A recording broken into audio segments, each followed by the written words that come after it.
You're tuned in to HorrorSlop, where the stories are rotting, truth is twisted, and sleep, forget about it. Yeah, welcome to the pit. It's gross, it's creepy, and honestly, it's kind of my vibe. Hope you like nightmares, because tonight's tale, it slithers. Straight from the darkest corners of Reddit.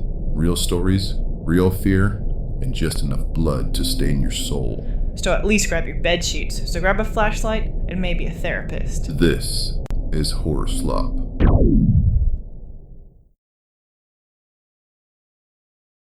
And now the first descent. One story to open the night. Just enough to crack the door and let something in.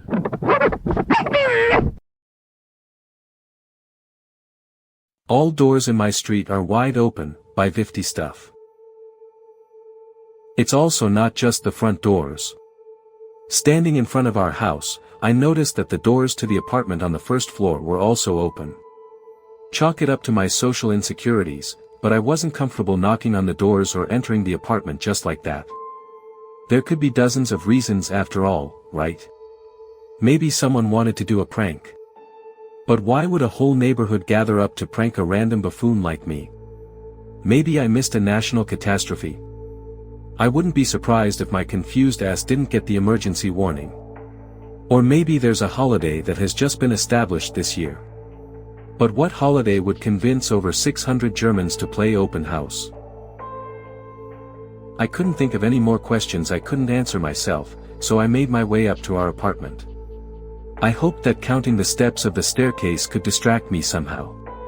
To no avail. It wouldn't have made any difference how much I could have calmed myself down during the ascent, because when I reached the 72nd step of the stairway I directly stared onto the red/gray wallpaper that wraps around the inside wall of our hallway. Our door is open. But I am currently home alone. A quick patrol through our rooms could at least confirm that no unwanted guest felt comfortable in our modest household. My parents also didn't seem to come back from their holiday. But what confused me especially was that also all the doors inside were opened as wide as possible. It's not like I close every door whenever I exit a room, but I can tell you for sure that the closet doors were closed. I'm more sure about that than if I actually locked our apartment door. That can't be a prank and can even less be some weird neo-holiday. I would be quite surprised if I missed a day where some dude from the cultural office came by and cracked open all the doors to, invite the Holy Spirit into our homes. Nothing. Nobody picked up. My restlessness drove me more than the hunger that accumulated after a long day of uni. My curiosity and unease made me take action. Equipped with our Titan shoe horn, which may or may not protect me from unwanted foes, I made my way downstairs into the 4th floor. Nobody at home. I continued into the 3rd floor. Still nobody. Did you ever not care about your social incompetence? Because at this point I would love to meet a robber more than nobody. And you can be damn sure it isn't. The basement was empty. The sound waves of a clearly audibly perceptible grumbling sprouted through the laundry cellar and lost itself in the labyrinth of drying clothes. The curiosity has been satisfied, so the hunger took over. 72 steps still. Arriving in our flat again, I put the last frozen pizza into the oven and made a quick plate of veggies for the guinea pigs. The rest of the evening was made up of distracting YouTube videos until I rotted the last bits of my mind away with Instagram reels. The sleep procrastination has been a thorough one today. Already, the first sunbeams of the next summer day made their way through the curtain and straight into my face, and an eerie realization hit me hard. The birds, that usually screech through the window as if they would mock my fucked up sleeping schedule, are gone. My night has been short and without sleep. The noon sun crawled through the slit in the curtains and enlightened my dozing face until my body gathered enough motivation to get up. Well, motivation is well said. It's rather the bad feeling from starting the day late. It's weird that I still feel bad even if there is nobody that can be disappointed by me. But the human is best at criticizing itself after all. I took my wallet with me. Why? Surely not to pay in an empty world. Is it even theft if there's nobody left? Communism does seem to work if you are the only one left. The supermarket was open, of course. The mechanical sliding doors work 9 to 5 and 5 to 9 nowadays, just like all doors. Exploring the backstage of the market surely was interesting, but not really exciting. I grabbed as much canned food and instant ramen as I could carry into our apartment in one go and left again. Onto the middle of the Autobahn chimes a weird, windy wailing that lost itself in the horizon beyond the car. I looked around. The wailing, which now sounded like a cheap imitation of a wind instrument, became louder. And I, naturally, am getting closer to it. Soon I recognized something that would soon reveal itself as the source of that beautiful sound. I left the car and took a big step over the guardrail. In the distance, in the midst of the grass field, stood a deer. A stiff deer, surrounded by a flock of dead animals of the wilderness. As I went closer, I noticed a weird pattern on the deer's fur. No, not a pattern. A texture. It was holes. The poor animal looked like someone came by and punched a bunch of holes into it. The melody grew more significant with every detail I could make out. The wailing vibrated my eardrums like a deep bass. My mind has been in stasis while my husk moved continuously towards the morbidly repurposed wild animal. In the midst of a dead field stood this proud instrument and played a song that sounded like nothing that ever existed before. The rest of the way home went rather calmly. I didn't feel like speeding after that shock, especially since the wind picked up quite a bit. The sky turned orange as I arrived home. Home. Sounds weird if you are not the one with control over the front door. Especially if I don't feel safe there, can I even call it my home? Thought after thought flooded my brain when I made my way up into my flat again. Just like the days before all doors were opened. The only obstacle on my way were the steps which carried my unsteady legs upwards. In hopes to distract myself yet again, I went to the kitchen first to prepare more veggies for the pigs. I don't have a lot to do in this world and I desperately need some distraction now. Rustling and faint squeaking fill the hallway after the pigs hear me opening the fridge. Impatient weaking gossips into my ears if I even dare to carry some vegetables and curious eyes stare in my direction in hopes to get a bite of that juicy, tasty cucumber. But not today. The plate hit the ground. The clinking quickly turned into silence. They are gone. My trusted pets that greeted me day in and day out disappeared overnight. Like the people left me. Like the fucking birds left me. Like every other hint of life that could bring some variety into my monotonous days. There is a crawl door on the wall. A closed door. A door that hasn't been there before and that should lead to the windy outside wall of the building. With a foggy mind I gathered myself and stumbled over to the tiny door. Shaking fingers slowly grabbed the knob and turned it. The door opened. Behind it a long, narrow crawlspace revealed itself to me. It was like a tunnel. A wooden tunnel. Barely big enough for me to crawl through. Decorated with red wallpaper and ebony paneling, illuminated by candlelight in the distance. Without thinking, I got in. The tunnel was perfect for me. Just as wide as my shoulders and just as high as I am laying down. Meter after meter past me. The tunnel felt like it got narrower the further I pushed on, but moving through wasn't a problem. After half of eternity I recognized a growing rectangle that marked the end of the crawlspace. Covered in sweat, I fell onto a wooden floor covered in an expensive rug that seemed just as old as the entryway I just went through. Suddenly, I found myself inside some sort of mansion without windows. On the rug was an old sofa with a table and a tea set. The room was dark and quaint, only lit by the fireplace opposite to my entry. But standing was weird. The whole room was rotated a few degrees. The doors stood at another angle than the rest of the room. I began exploring this space. I found a kitchen, but everything is upside down. A bedroom without parallel walls. A bathroom without drainage. Everything appeared man-made, but not with intention. Like a cheap copy of the way that aristocrats lived 300 years ago. Built to be empty. Built for a man left behind by the rest of the world. Built to mock him. A hurting creaking accompanied the opening of the door. A small room, just enough for me to sit in, sits behind it. The floor is lined with pillows. At the wall is a desk with papers. Note sheets that didn't seem to make sense, all of them ripped or crossed out as if their author hated their work. Behind the desk emerged a set of metal pipes, similar to an organ. Not just there, all of the walls were covered in organ pipes of all sizes, controlled by a keyboard underneath the desk. The wall in front of me carried an inscription. A musician is what he's meant to be. Escaping his world is what he yearned. To orchestrate his symphony. But my urge to go stopped suddenly.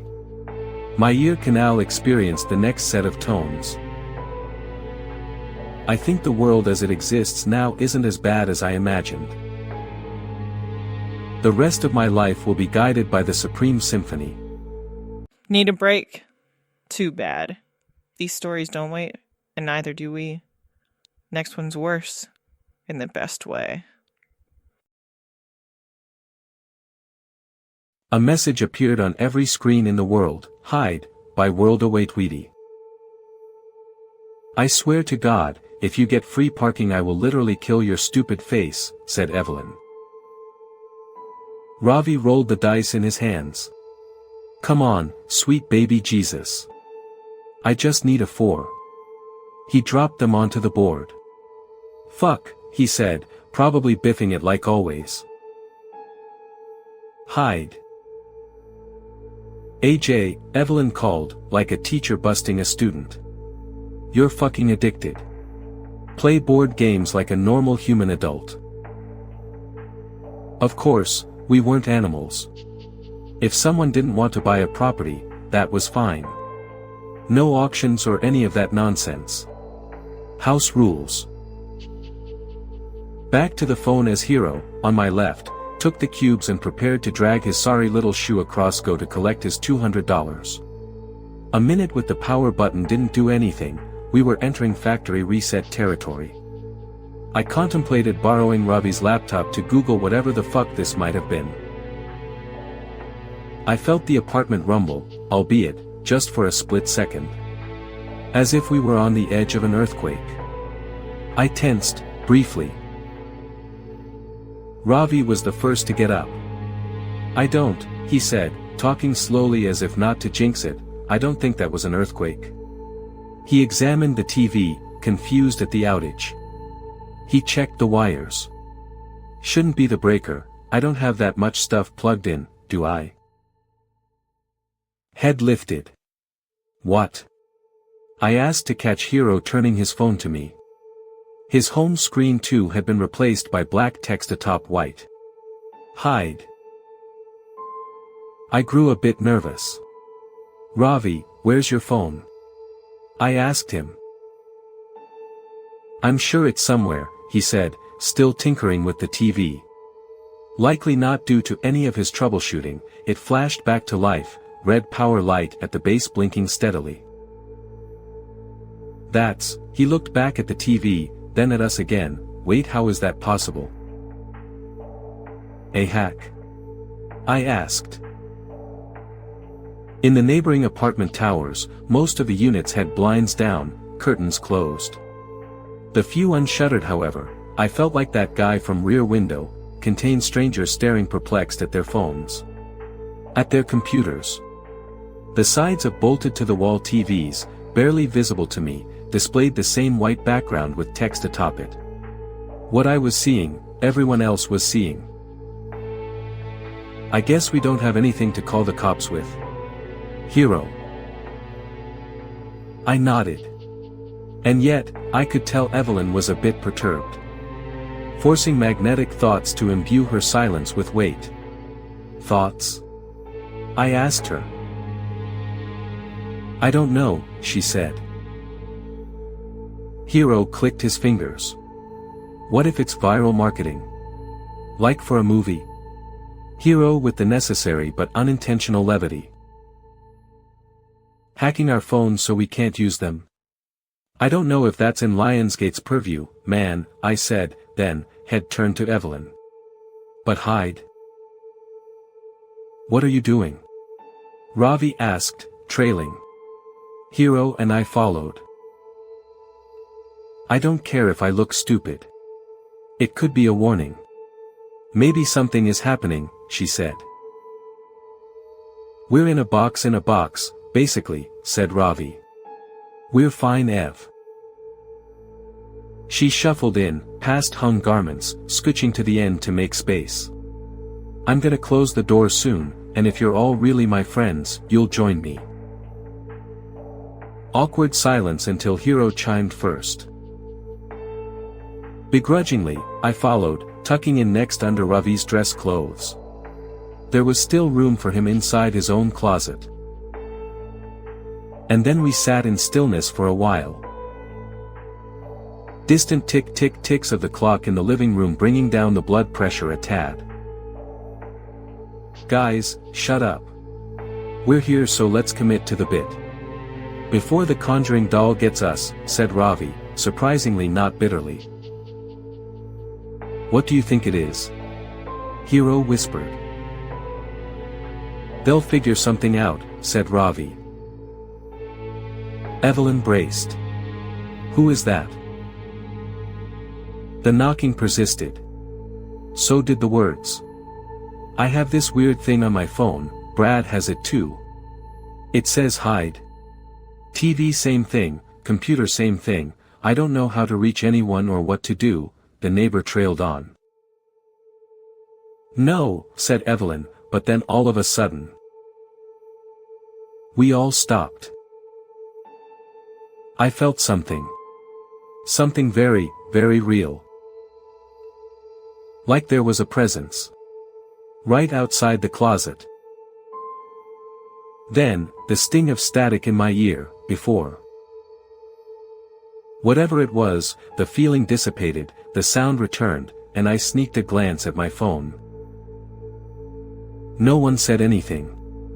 Ravi outstretched his arm yet again to slide the door open, but his hands were shaking. You can do it, I whispered. I think we're good. We took it in. What are you looking for? Hiro asked. I reached him, patting him on the shoulders and urging him to detach from the door viewer. He finally did, leaning against the wall at first before slowly sliding to a seat on the floor. I peered into the hallway through the hole.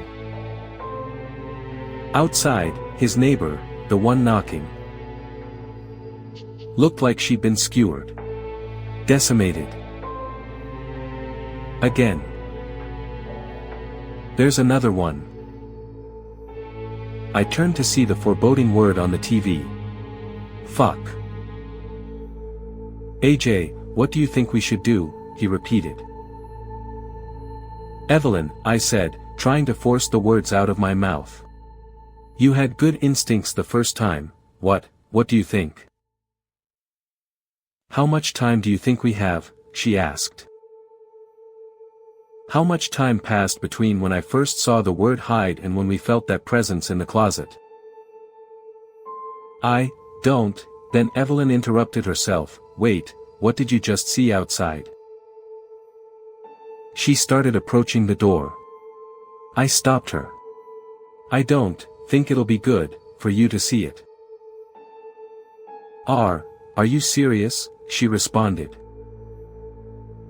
Yes, I said, immediately realizing that lying might have been smarter. We can't assume we have the same amount of time, Ravi added.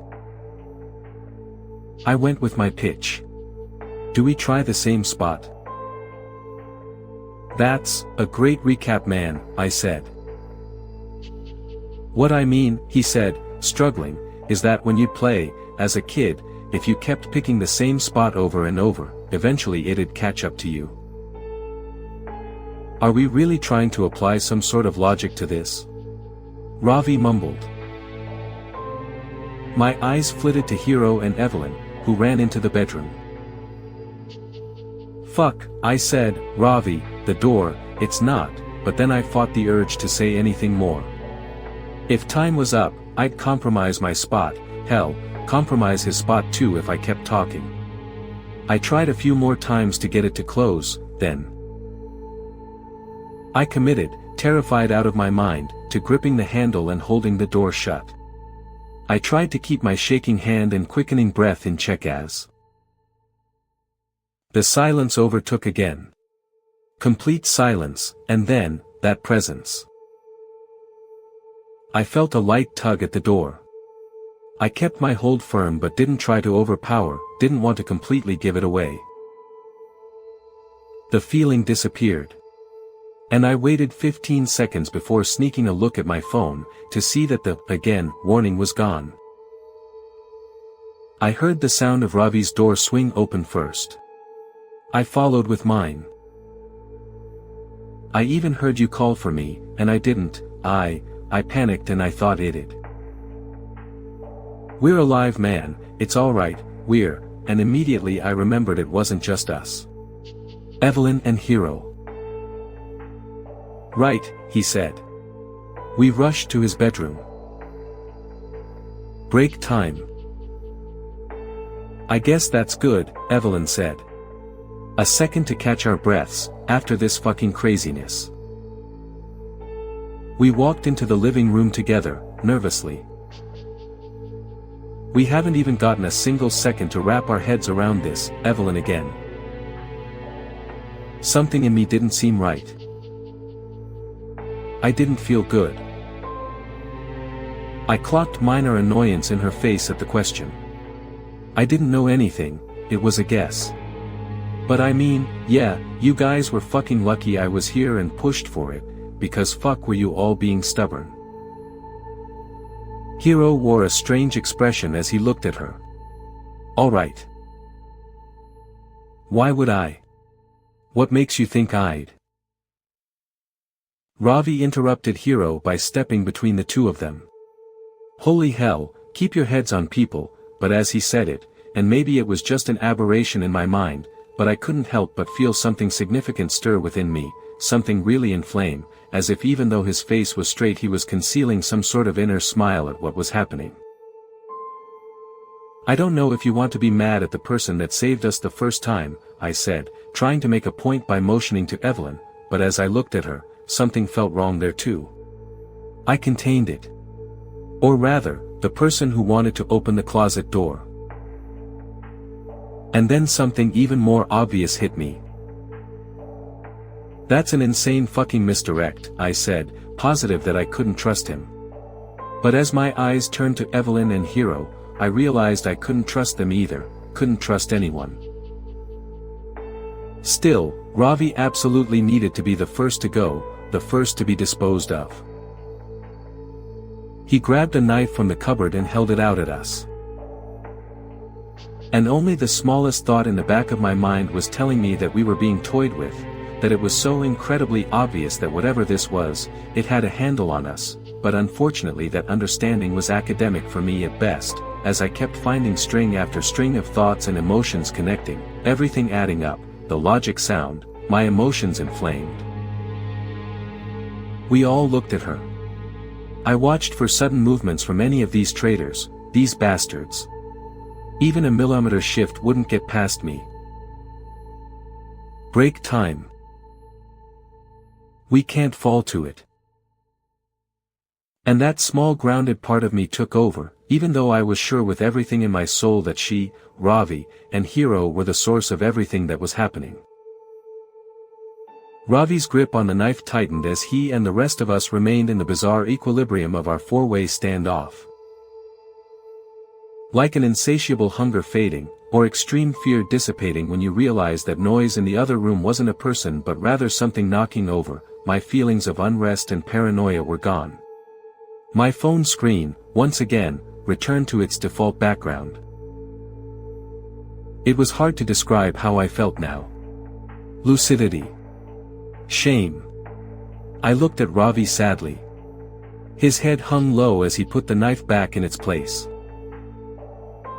Hero turned to Evelyn first. "I'm sorry," he said. Then to Ravi. "Sorry."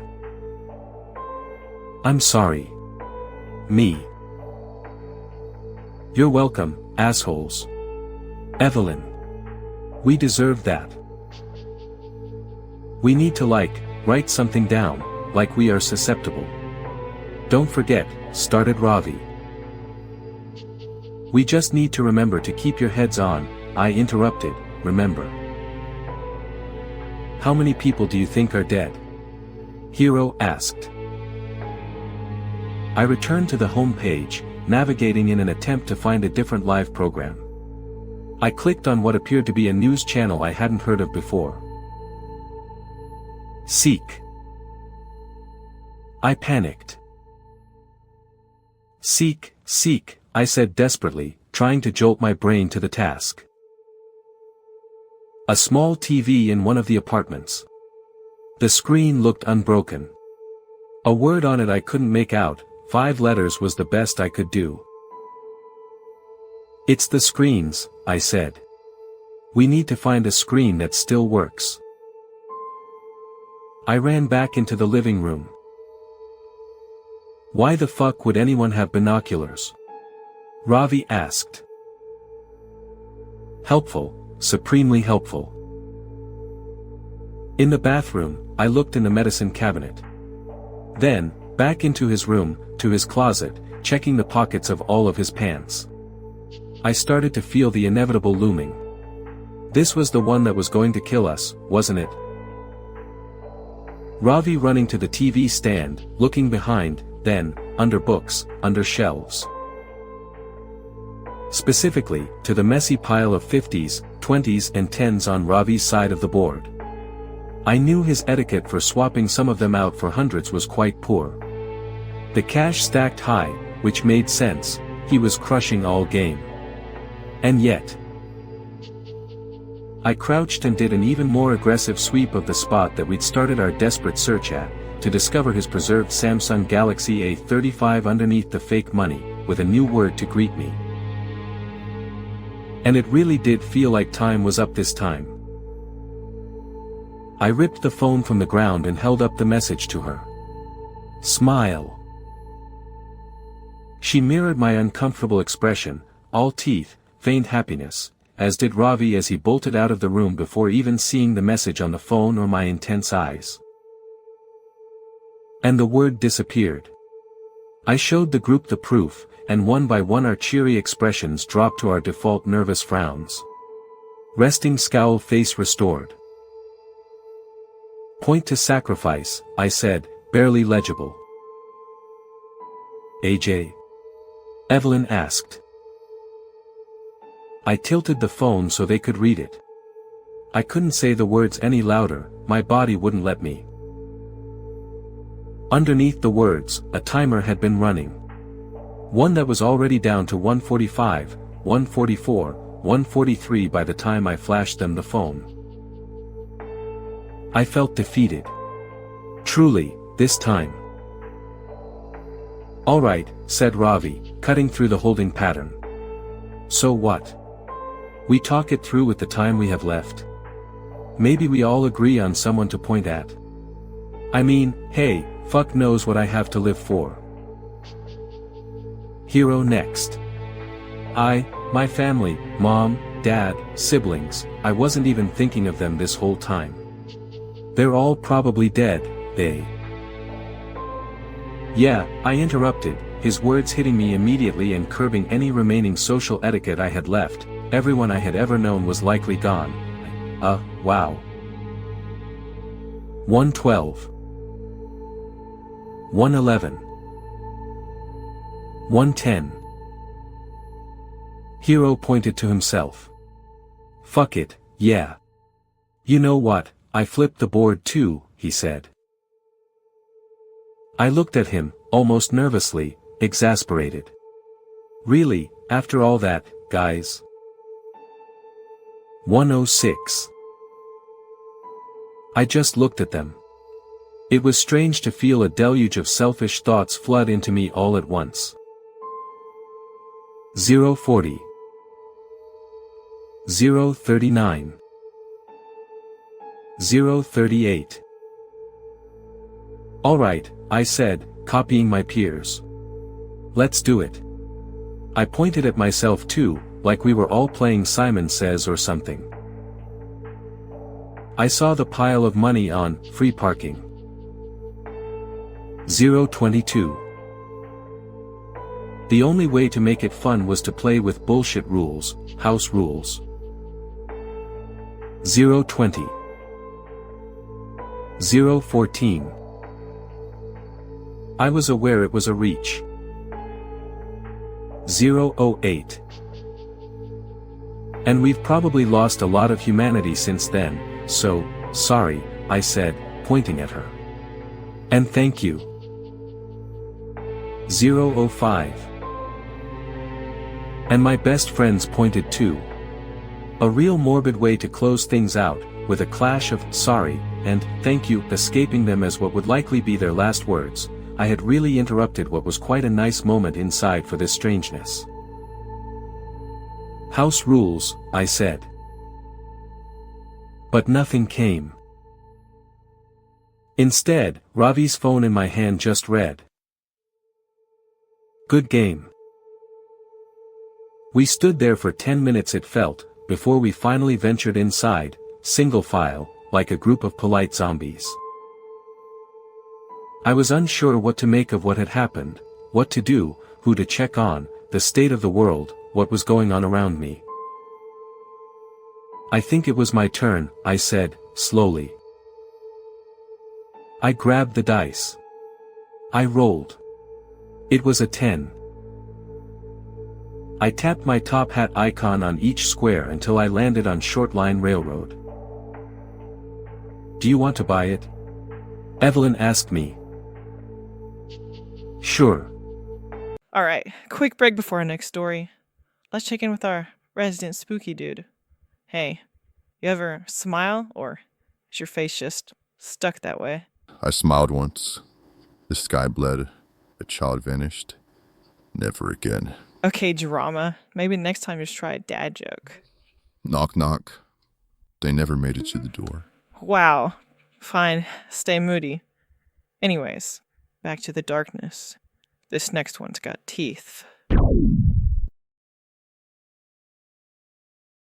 I can see people's auras, and it's a curse, by A10A10A10. Yes, I can see people's auras.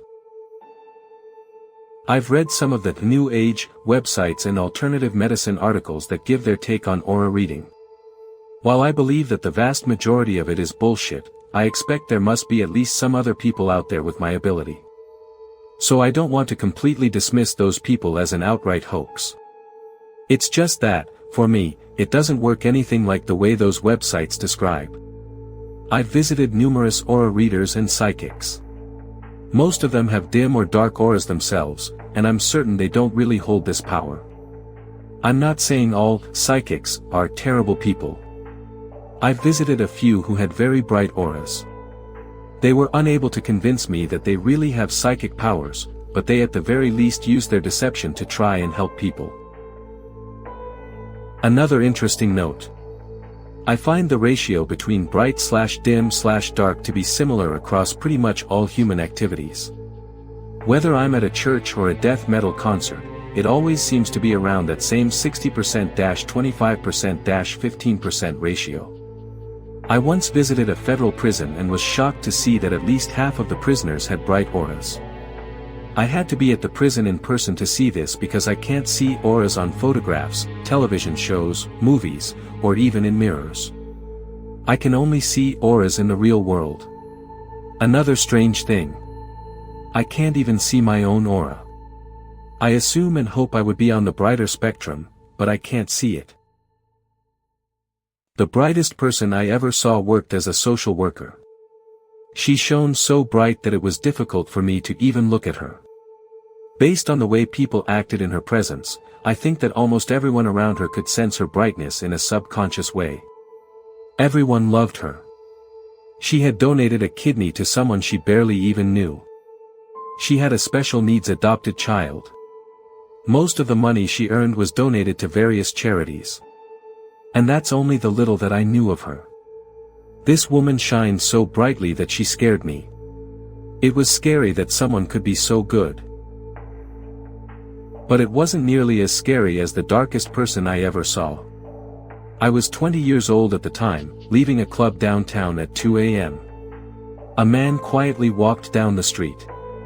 I didn't see him at first, but I noticed the light dimming around me. This man was so dark that he partly absorbed the light around him. I looked at him long and hard. He looked desperate, cruel, and callous. When he looked up and locked eyes with me, it made me fall back. He smirked, as though he knew what I could see. I saw his face up close. I would never forget it. And I recognized it when I saw his mugshot a few weeks later in the newspaper. He had murdered his ex-wife and 2 children in cold blood. I think I need to get to it now. The reason why I'm writing this out. I remember hearing the buzz of my phone 2 mornings ago. I remember my excitement when I saw it's happening. Come to the hospital. I remember my frustration when I got stuck in traffic. I remember how long it took to find a parking spot. I remember shouting at a nurse, "What room is my wife in?" I remember bursting through a door and seeing the smile on my wife's face. I remember seeing the doctor, his light shining so bright, as he told me, "Congratulations, it's a boy." The doctor held him up to me. It's been 2 days. We're home now. My son's darkness is so extreme that it dims the hallway leading to his room. My wife knows something is wrong. I think she suspects I'm having regrets about having children at all. If only she knew. What do I do? He's my son. Just 20 minutes ago I stood above him, holding a pillow over his face. But I couldn't do it. Not yet anyway. A man who could murder his 2-day-old baby boy, what color would his aura be? And here's the thought that keeps going through my mind as I sit here alone. The fathers of our worst. The Adolf Hitlers. Joseph Stalins. Timothy McVeighs. If their fathers knew what they would become, would they murder them in the cradle? Would they have the strength to hold down the pillow as long as it takes? I think it's time. That last one tasted like fear and poor decisions. Let's see what the next bite stirs. Hope you're hungry. Something Mimicked My Voice, by Automatic Manager 415. At the time, I was 17. I never believed in anything paranormal. I liked cryptid stories, but that was just for fun. I didn't think they were real. Behind my trailer is a 6 to 7 foot metal fence. It rattles in the wind, but it's strong. 10 feet beyond that are other trailers. But the weird part is behind the fence, a dirt mound, a small ditch, and a patch of dying trees and dead grass. Nothing really there. Except a cemetery, maybe 20 yards out. Fenced in. Old. Then I heard my dogs growling outside. Not strange, they sometimes bark at my cats who jump on the roof. But this time, they started whimpering. Then came silence. Total. Still. Silence. That's my neighbor's dog. Then I heard a yelp. A horrible, sharp cry. Then, nothing. The same dead silence. My neighbor moved out a few days later. Her dad had cancer, and she wanted to be closer to him. I helped her pack. I dropped her off at the airport. She took everything. Her trailer was left empty. That night, I heard her voice. "Peter. Come out, I made some dinner." But she never called me Peter. Always handsome or something like that. And I knew she was gone. Then I heard something hop the fence. Then came the tapping. Something tapped on my window with what sounded like a bony finger.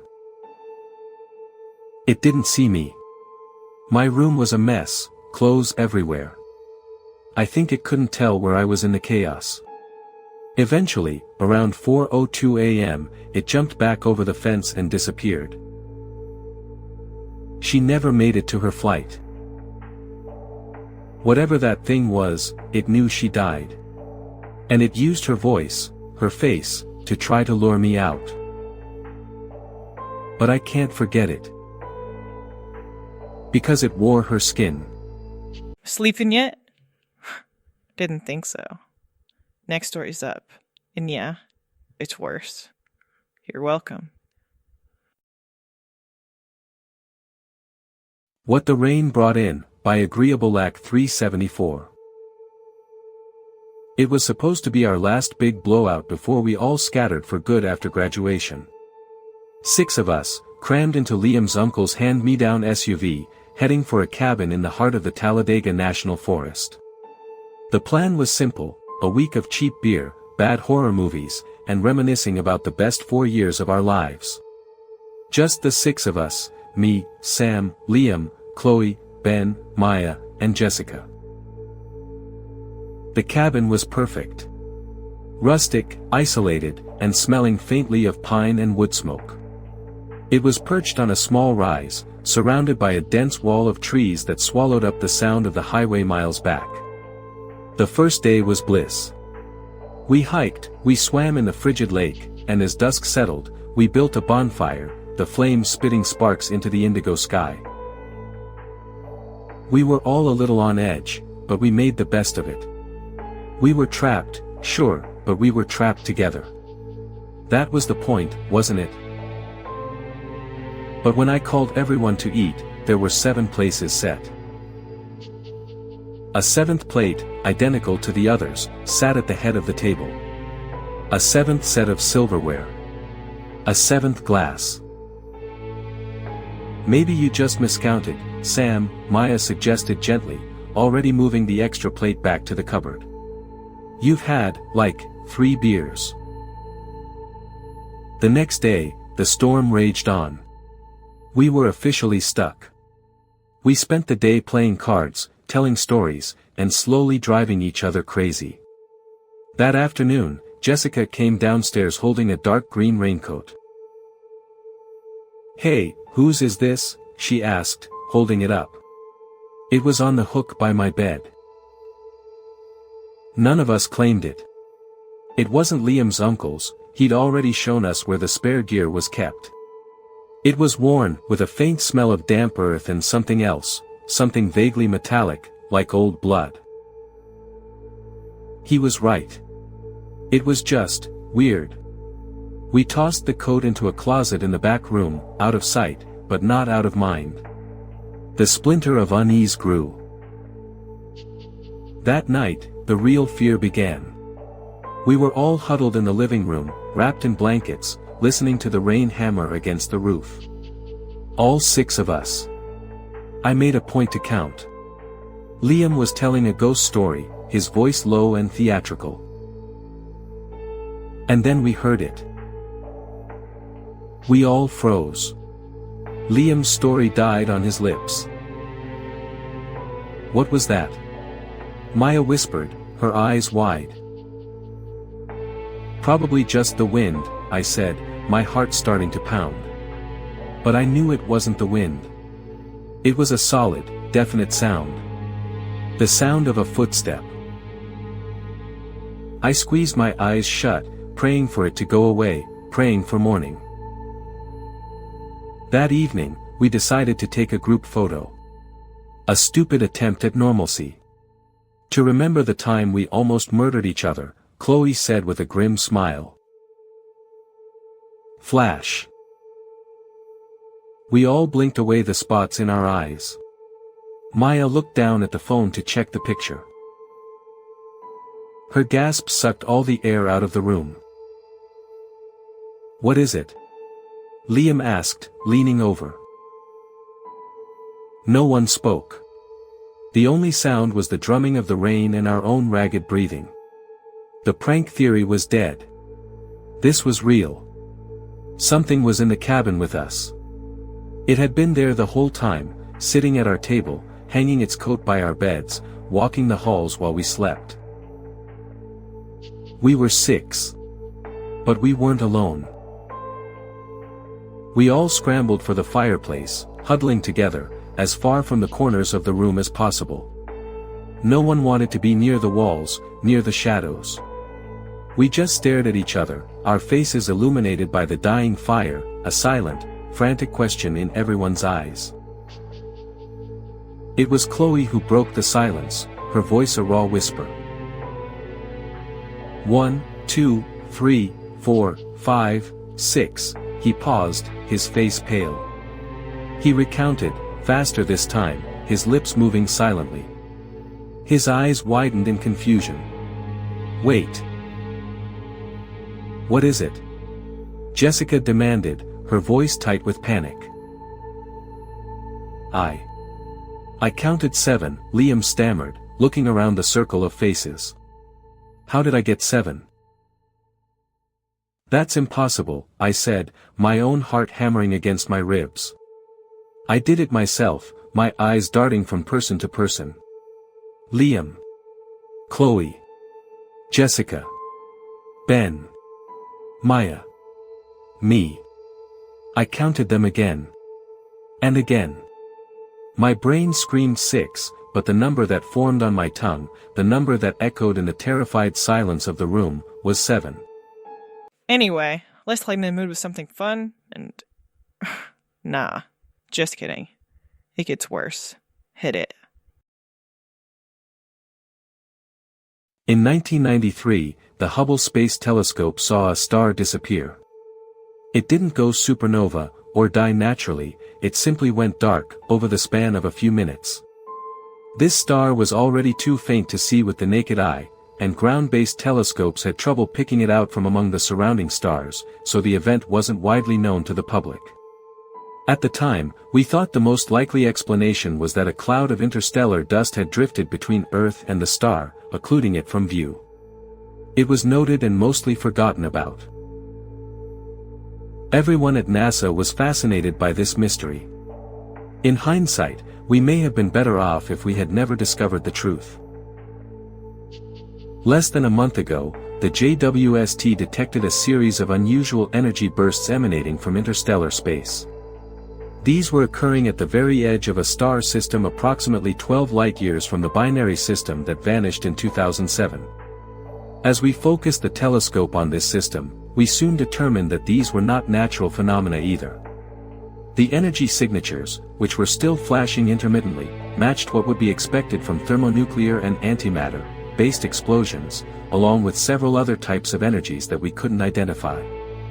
These explosions, although still not visible to the naked eye on Earth from that distance, were absolutely tremendous in magnitude, easily billions of times more powerful than any nuke that humanity could conceivably build. After experimenting with the telescope settings, we were able to get a clearer picture of what was going on. The tip of one of the interstellar filaments that linked the Dyson system was passing through the Oort cloud of the distant star system, approaching its sun. And whoever lived there was fighting back. Their weapons were able to slow the thing's advance, shattering, breaking off, and vaporizing planet-sized chunks of the object, but it seemed to be rebuilding itself almost as fast as it was being destroyed. After less than a week, the explosion stopped. It seems that they had run out of ammunition. In the void between stars, we knew that these things traveled at nearly the speed of light, but as we watched it approach the inner star system, its pace slowed as it swelled in size, preparing to devour the system star. We quickly trained the telescope's mirrors on the doomed sun. We were about to watch whatever this thing was blot out another star, but in real time. We all held our breath as we watched the projected image of the main sequence star, slightly larger than our own sun. At first, nothing seemed to be happening, but soon a small shadow appeared on the edge of the luminous orb, soon followed by another shadow, and then a third. The shadows began to converge, forming a strange yet somehow familiar pattern as they blocked out the star's light. "How much time do we have?" the supervisor replied grimly. "I'll probably be found and silenced for posting this. But I don't care. I have to tell someone. I can't keep this a secret any longer. When the sun turns black and the world begins to freeze, at least you'll have some idea of what's going on, small comfort it may be." And now, as the hour gets cold, and the shadows stretch long into the corners of your room, it's time. Yeah. Chew the spooky violin. But seriously, this next one? Even I didn't sleep after hearing it. I've claimed something coming from you. What? Just because I sleep in a coffin and collect cursed dolls? Among other things. This is the final descent for the night. One last story, dragged up from the depths of the disturbed and deranged. Go ahead. Turn off the lights. We dare you. This is HorrorSlop.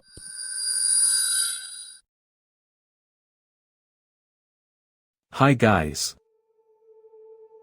Part 7. The Left/Right Game, Draft 1, December 2nd, 2017. Silence used to be an absolute. Apollo, VO, everybody knows Rob, Rob's the god. Ahaha. I listen to Eve's interview next. She bristles with excitement as she talks about her upcoming visit to Roswell, steadfastly attempting to recruit me to the effort.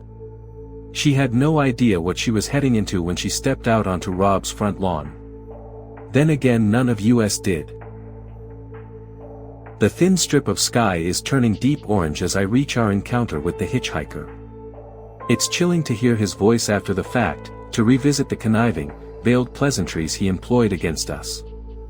I cringe as I hear Rob's hand grasp my arm, ashamed that I let myself fall for the hitcher's trickery. I pause the audio file, clicking back 10 seconds before pressing play again. ASVO, no, it's fine. I was going to. Do you know what happens if you talk to him? I certainly didn't notice that at the time.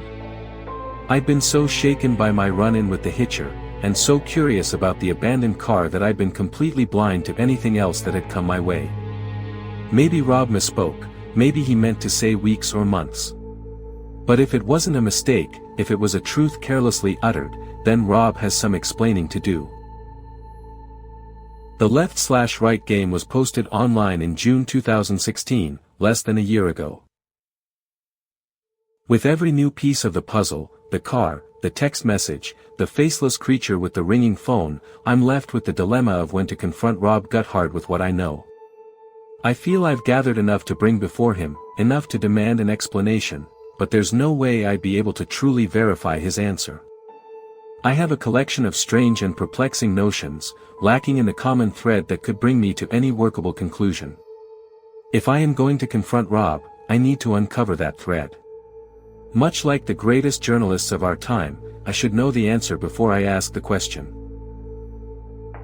The Jeep pulls up onto a large green space. Staring straight ahead, I find myself puzzled by the way the ground seems to stop, as if the horizon lies only 20 meters away from the car. As soon as the engine cuts out, I unbuckle my seatbelt, climb out and walk towards the grassy verge. The rest of the convoy pulls up behind me as I go. I stop a few steps short of the edge, realizing we've found our way to the top of a sheer cliff. A sudden swaying vertigo takes over, forcing me to take a few steps back. It doesn't feel like we've been heading uphill, the road has been level since jubilation, yet somehow I'm standing at the edge of a 400 feet rock face, descending straight downwards, the distant earth shrouded by stalks of corn. That's the truly strange thing about this monolithic precipice. On either side of me, the maze runs to the very edge of the cliff and, at its base, the endless harvest continues until it stretches beyond the darkening horizon in every direction. It feels like I'm standing on the cliffs of Dover, staring over a golden ocean, its waves governed by the evening breeze. I wonder for a moment where it ends, then, taking consideration of the world I now occupy, I start to wonder if it ever does. I take a few quick steps over to Lilith as Blue Jay attempts to kick her away. Lilith, we can't do this. Jen. Lilith doesn't even register my presence as she continues her assault, deafened by the bubbling vitriol in every growling breath. Before I can comprehend what's happening, I'm staring at the sky, my head knocked back by the force of Lilith's flailing elbow. A hot, raw ache radiates across my lower lip as I stagger back, raising my hand over my mouth. Before Lilith can continue her assault, Rob swings open his door and takes 2 short strides over to her. He puts one arm around the girl's waist and picks her up, carrying her safely, but firmly, over to Bonnie and Clyde's fort, and planting her back on the ground. "Rob, damn it, this is not the time. Lilith, take it back." Blue Jay has lost her usual snide demeanor, yet her aura still radiates an unbridled scorn. In response to Lilith's demand, Blue Jay walks back to her car and sits on the hood. She takes the Marlboros out of her pocket along with her lighter, and ignites a cigarette. I imagine the burning embers are the only company she's comfortable to accept right now. What did she say? Bonnie, I didn't hear it all. What did she say, Bonnie? Bonnie, I heard something about, she said Lilith was, that we were complicit. I watch Lilith, as she sits on the grass and looks over the cliffside. She begins to cry, yet I get a strong notion that it's not something I should interrupt. It feels like something between her and Eve, a final act of reactionary mourning reserved for them, and them alone. Yeah, don't worry. I'll handle it. Lilith, I cut you. I'm so sorry. It's fine. You should see the other girl. Lilith, Blue Jay thinks I'm complicit, in what happened to Eve. Lilith, she's right though. I killed her, and I killed Apollo too. Lilith, Sarah, she wasn't cut out for this, and she knew it. She wanted us to turn back this morning, but I didn't want to. Lilith rests her head in her hands. Lilith takes a few deep, frayed breaths. What do you mean? Lilith, I'm not I didn't, I loved her, you know, as a friend. It was always this fucking one-way street, and I don't think she minded, but then suddenly she's vanishing right in fucking front of me and she said what she said. I mean, how else was I supposed to respond to that? I had to say it back right. Lilith maintains her composure as a steady stream of tears roll down her cheek. Lilith, you don't need to tell me that, just, are you tired? Do you need to go to bed soon?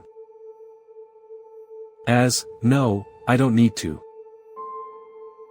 Lilith laughs briefly and finally smiles.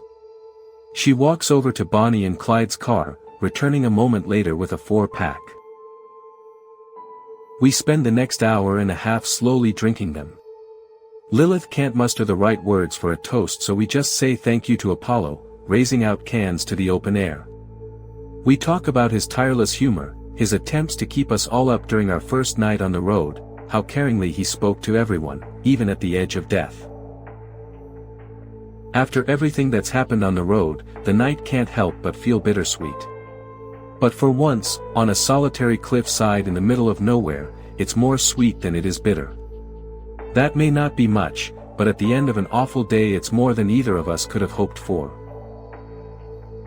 The next morning goes quickly. It's amazing how efficient a group of people can be when none of them feel like talking. Not only that, but breakfast has become a noticeably brief affair.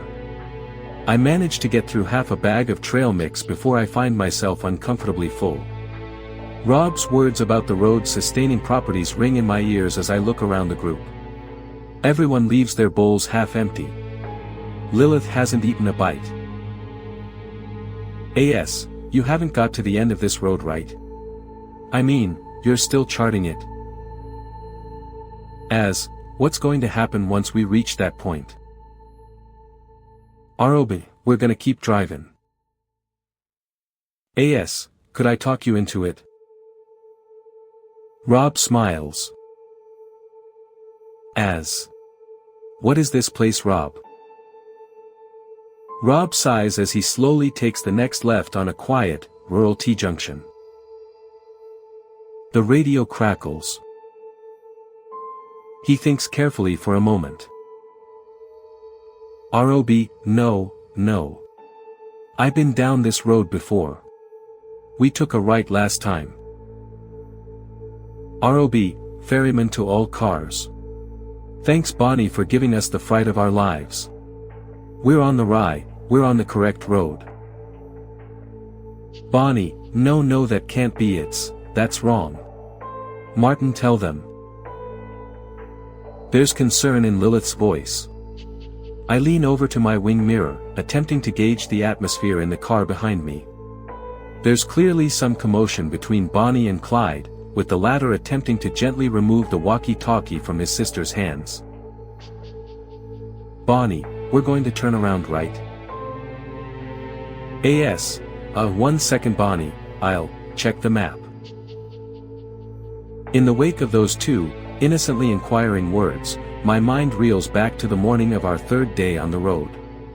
Watching Bonnie and Clyde wander over to Rob to confess their transgressions with the hitchhiker, the quiet conversation that passed between them, Rob's seemingly comforting response. I'd felt wretched in those moments. A few minutes prior I had tricked and deceived Clyde, yet I'd never once considered he might have done the same to me. "As, is it safe, Rob?" Robs marches up behind me, more than a little restless to get a grip on my motives.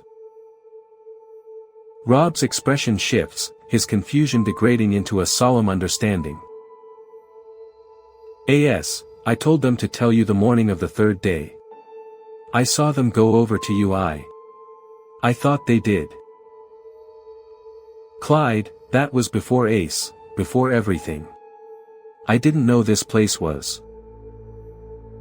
"Clyde, we can head home if you want." "Bonnie, it just sounded like a lovely place, I was sad that we passed it by. I'm sorry for worrying everyone. Please don't make us turn around, Rob." Rob stares at them both. His position has been made crystal clear. Lilith doesn't even try to hide her relief as she shuffles away from Bonnie and Clyde and climbs into the back of the Jeep. It's a little heartwarming that Rob still has the awareness to look out for her, angry as he may be. "Lilith, it was fucking weird, Bristol." Lilith seems happy to be in the Wrangler, enjoying the sense of security the modded behemoth affords, and also greatly relieved to be away from Bonnie and Clyde. She spent the last 5 minutes detailing the 30-second argument that unfolded between them, charting its disturbing nuances as well as its eerie conclusion. "Lilith, you have no idea. So Rob, when are these cornfields gonna fucking end?" "Lilith, wait, what do you mean?"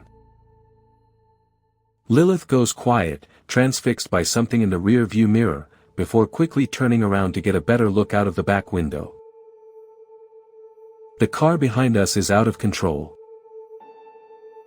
Bonnie is fighting to wrest the steering wheel from her brother. The Ford swerves erratically behind us, driven mad by the dynamic power struggle taking place inside it. Rob sharply accelerates out of the way as the car behind lurches drunkenly to and fro before skidding to a shuddering halt. Rob hits the brake hard, and by the time I've turned in his direction, he's already slammed the door of the Wrangler, storming across the tarmac to Bonnie and Clyde. "Rob, cut the engine." The Ford's engine goes silent, and in the absence of its rumbling growl, new sounds emerge. The sounds of a struggle, and of wild, desperate screaming. Stepping out of the car for the second time today, I jump onto the road and cover the distance between us. ROB, he lied, Bonnie. AS, Clyde, open the back door. Rob sees me standing with the zip ties. Even in the midst of Bonnie's incessant struggle, he looks at me with an almost questioning air, as if he's wondering how we ever arrived at this point.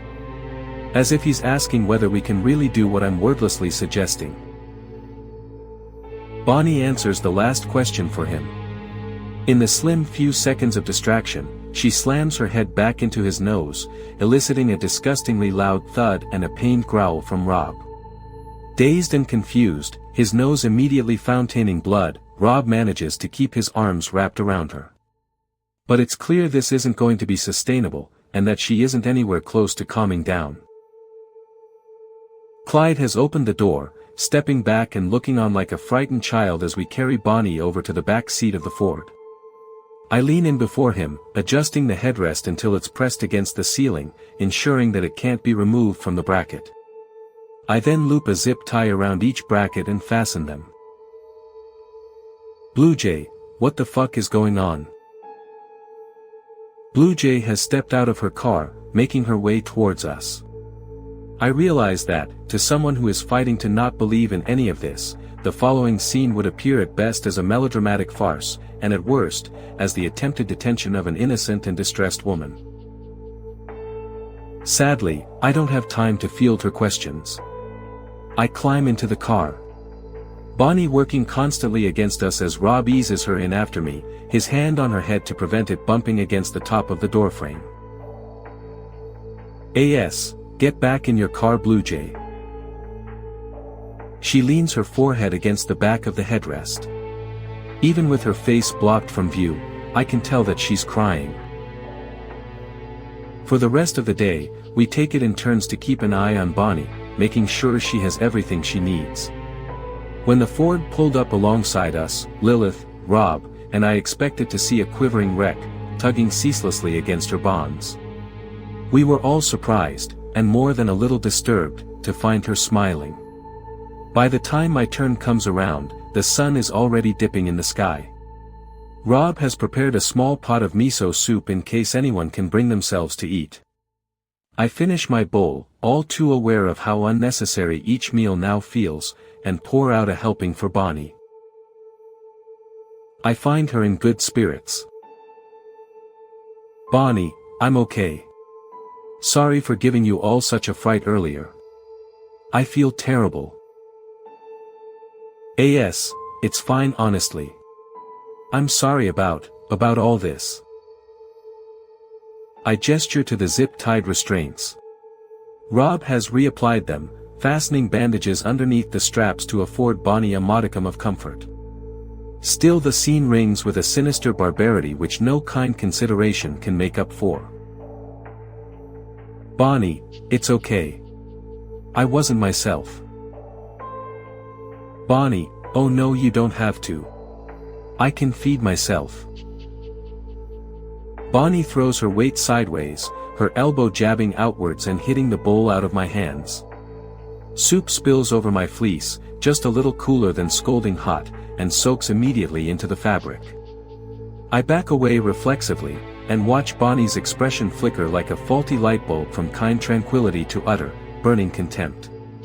It's gone as quickly as it appears, just in time for the rest of the group to look our way. Blue Jay, what are you doing with her? Blue Jay storms across from her car, angrily drawing from a Marlboro and forcing the smoke draconically back into the air. Blue Jay leans in, placing her hand comfortingly on Bonnie's, before turning to fix me with a murderous stare. It's almost impressive how, even when caring for someone, Blue Jay still manages to be simultaneously venomous to those around her. Blue Jay laughs at Bonnie's submissive apology, unable to believe what she's thinking. Her eyes remain fixed on me. The choices I've made must seem insane to Blue Jay, but that doesn't mean hers are not. Despite her pretensions of rationality, I can't help but feel that Blue Jay's actions are simply being governed by a different insanity. An insanity born out of the desperate need to explain the unexplainable, which has morphed into an ugly cocktail of paranoia, self-grandeur, and fervent antagonism. Blue Jay notes my silent expression, most likely taking it as a personal victory. Without another word she returns to her car and shuts herself inside, festering silently and alone. Bonnie, do you want to know what's wonderful, Alice? A.S. I'm sorry, Bonnie. I don't think there is. Bonnie, it's going to be such a beautiful place. Such a beautiful place. Bonnie, it's been lovely knowing you, Alice. Bonnie turns away from me, placing her forehead back on the headrest. The grin doesn't fade as I turn away. I walk back to the Wrangler, faced with the choice of changing into new clothes or my thermal pajamas. After removing my fleece and lying down for just a moment, I end up sleeping in the clothes I'm wearing. When I wake up, the Wrangler is moving. The air mattress reverberates and my body rocks as we make a sharp U-turn. I sit bolt upright, Lilith waking up next to me, similarly bleary-eyed and confused. Rob is behind the wheel. The gear stick shakes as he transports us down the road at incredible speed. I pull myself into the passenger seat, suddenly wide awake. A.S. Is she with Clyde? R.O.B. She hit him over the head, dragged him out of the car. I couldn't wait for him, but he's catching up. R.O.B. I'm working on it. The Wrangler continues to rocket through the darkness. We keep our eyes fixed forward, scanning the very edge of the horizon for any sign of Bonnie's Ford. She's already beyond the threshold of the turn. Bonnie, I love you very much, Martin. You're always welcome. Clyde, no please, please. Bonnie turns around and climbs into the car. Without looking back, she pulls away down the road to Wintry Bay. The trail of black particles rise from the Ford as she goes, with greater and greater volume as the entire car starts to wither away before our eyes. Less than a minute later the Ford, with Bonnie inside it, gradually dissolves into dust and scatters to the winds. As I turn away from the road to Wintry Bay, I take note of Blue Jay's reaction. She looks absolutely petrified, more so than I've ever seen her.